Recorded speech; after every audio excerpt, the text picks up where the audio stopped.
die? Would you compromise, or would you stand through the storm and roll with the tide? Would you be the one to fight or the one to hide? You can never touch the sky if you don't try to fly. Rocky roads, but we stayed unshakable. Been through it all and we still unbreakable.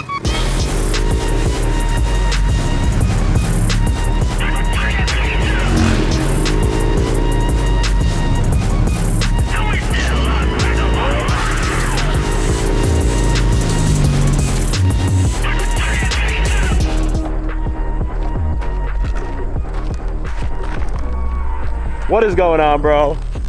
Welcome to the video.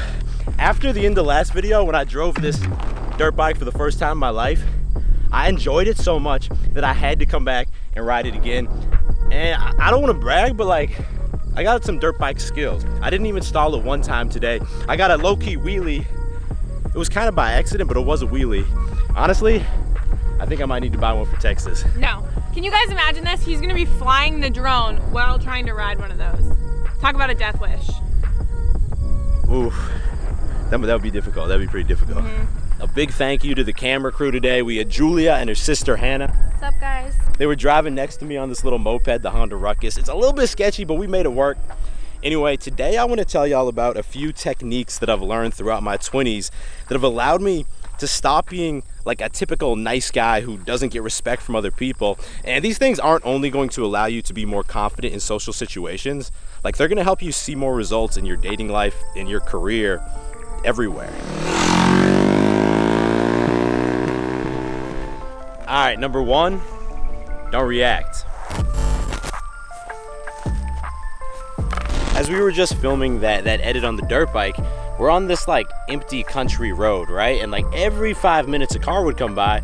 So when Julia and her sister were driving next to me, we were using both lanes of the road, but we made sure we looked one way, looked the other way, no cars were coming.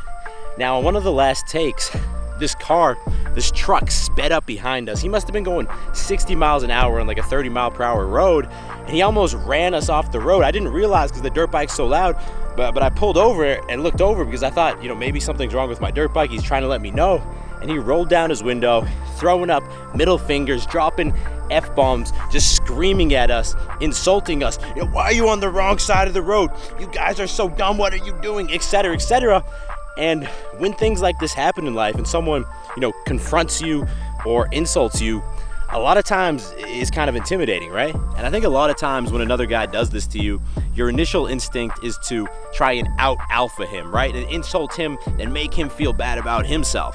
But the problem with doing this is that there's no winning these types of arguments. It just turns into a screaming match and you both just get really worked up and angry, or sometimes you don't think of a good insult to say and then you're sitting there like fuming, and it makes you look kind of weak. So I'm gonna tell you what you should do every time instead of that. Now, this is really pretty simple. The first step is to take a very deep breath to calm yourself while holding really strong eye contact. And this accomplishes two things. First of all, it keeps you calm and collected. And second of all, it's gonna mess with the other guy, because people who go around doing this and trying to insult you and start confrontations, they tend to be weak people who feel out of control of their lives, and their way of feeling powerful is by insulting other people. So when you sit there and just calmly look at them, they're not getting the reaction they want out of you, and they're gonna start to feel intimidated, like, oh crap, maybe I messed with the wrong guy. Now, after you've taken that deep breath and waited, 2 or 3 seconds, you just wanna dismiss this person. Like, they're not even worth your time. It doesn't matter how bad they insulted you, you are above that. And the best way to dismiss people is just to look at them and say, well, hope that made you feel better about yourself. This shows them that they did not get under your skin. You don't really care about what they said. And then honestly, you don't even have time to deal with them, and you're just gonna keep moving on with your day. So with the guy in the truck right now, that's what I did. I put up the visor, looked at him for a second, and then I just waved him on and said, all right, man, I hope that made you feel better about yourself. And he looked at me furious and drove away. And you can use this same approach if you're in a bar and someone shoulders you and tells you, get out of my way, loser. Hope that made you feel better about yourself, man. Turn and keep talking to your friends. You can use this for one of those family members or friends of a friend who's always insulting you, because it's gonna get to them, right? Like, the best part is, after that happened, I didn't have any anxiety. I wasn't walking around thinking about how I should have beat him up like I used to do in the past. I moved on with my day completely happy, while he went home furious knowing that he definitely did not get under my skin and he had no power over me whatsoever.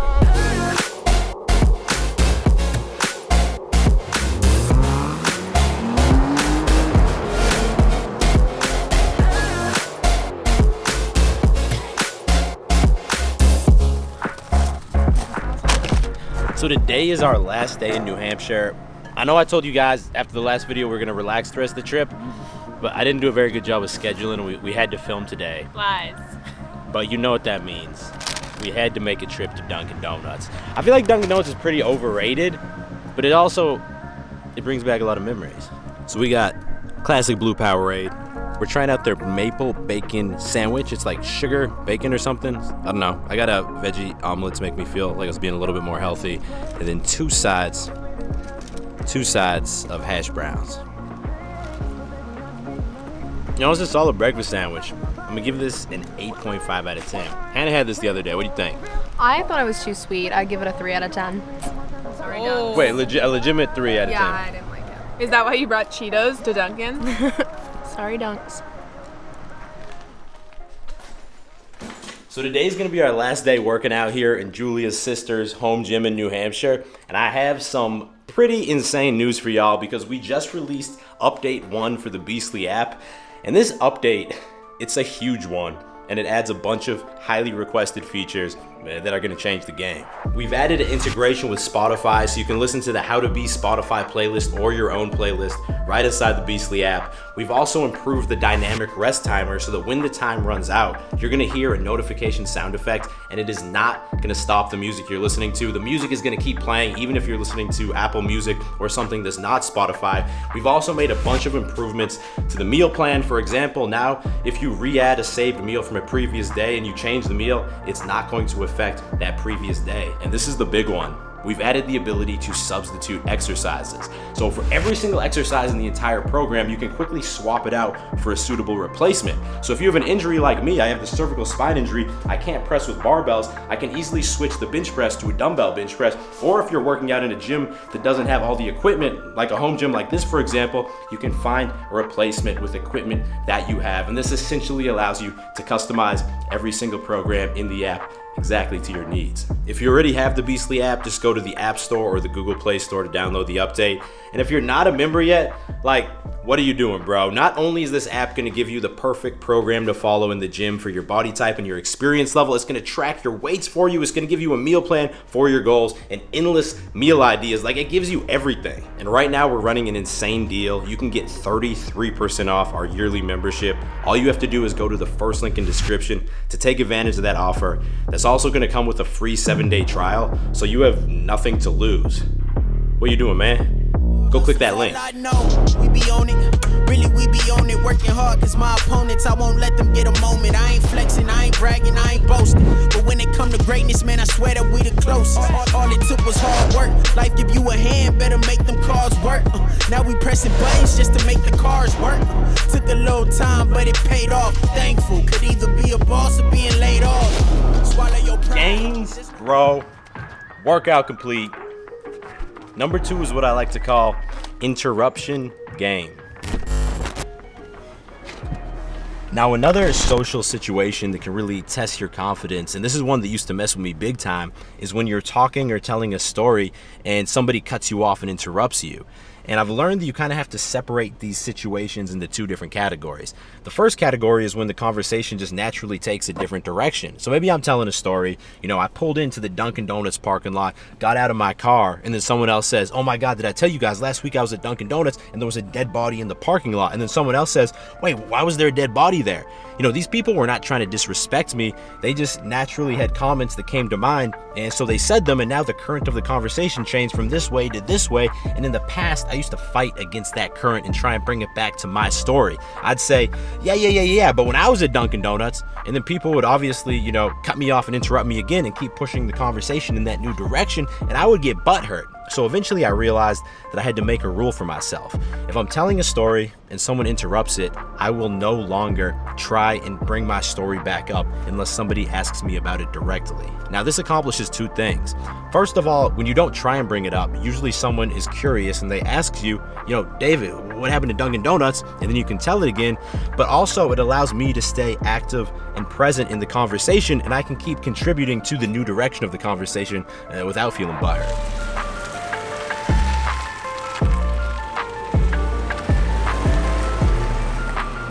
Now, the second scenario is when there is malicious intent, and maybe someone's just being clearly disrespectful, or maybe someone's self-centered and they're not very self-aware. At the end of the day, it doesn't matter what their motivation is. You eventually have to call them out, or they're just going to keep cutting you off. But what you have to realize is generally when someone's cutting you off a lot, they're probably cutting off other people in the group too. So the way to skillfully deal with this is after they've cut you off a few times, now wait for them to cut someone else off, and that's your opportunity. Calmly say, hey man, you gotta stop cutting people off. It's kind of rude. And then turn back to whoever was talking and say, well, what were you saying, Peter? When you do it like this, it's gonna force the person to check themselves, and they're gonna feel really insecure about what they were doing. The key though is you wanna be calm. You wanna take a deep breath before you open your mouth, because otherwise you risk coming off as passive aggressive and butthurt and being like, bro, you gotta stop cutting people off. What are you doing, man? And then it's gonna turn into a confrontation, which is, that's not what you want. You're trying to put them in their place and keep the conversation going. Now, obviously, if they're literally only cutting you off and they're not doing it to other people, you still need to stand up for yourself and say, hey man, you gotta stop cutting me off. That's kind of rude. Anyway, what I was saying was, when you do it this way, you might come off as a little butthurt, but you have to set that boundary.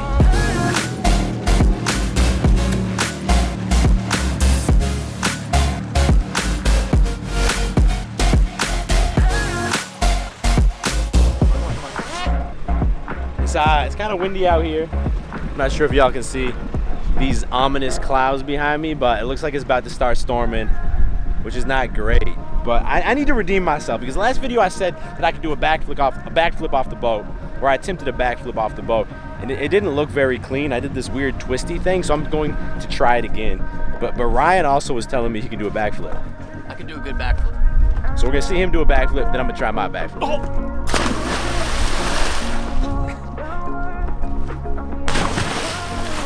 That was a legit backflip. Let's see what I got today. No twisty thing. Don't do the twisty thing. Don't do the twisty thing. A straight backflip. Ah! You need to get some lessons. One more time. Maybe I have to tuck. Maybe I have to tuck. Let's try the tuck. No. Wait. I gotta do the tuck. All right, here's the tuck. No! I give up. No backflip today. Just dirt bikes. I obviously can't do a backflip. Backflip or belly flop? I think I have to go with the belly flop.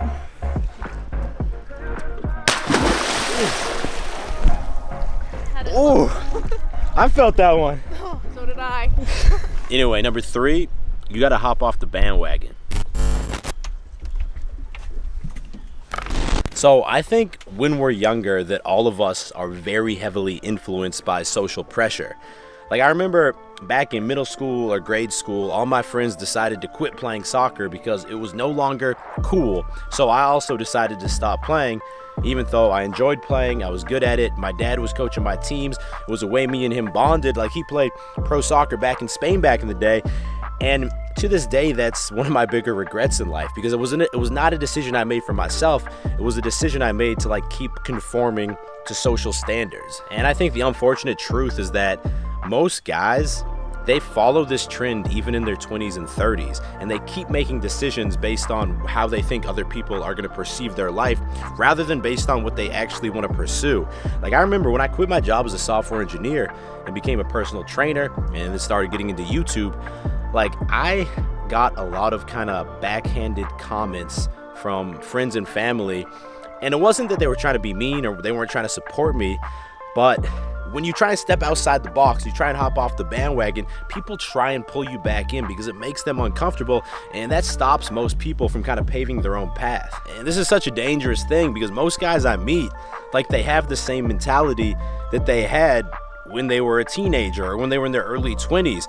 If you never break away from your earliest group of friends, then you're always going to have that same role where you're always going to be, you know, the quiet guy or the goofy guy. And there's nothing wrong like with having old friends, but if it's keeping you in this box and you just mentally trained yourself to always be the quiet guy and always defer to the alpha guy and let him get all the girls, like obviously that's not very healthy for your development. So really, I think one of the most important things you can do in life is to pursue things that you personally find exciting or that you're passionate about, like regardless of if other people around you are doing the same thing. You want to learn a martial art and learn how to defend yourself?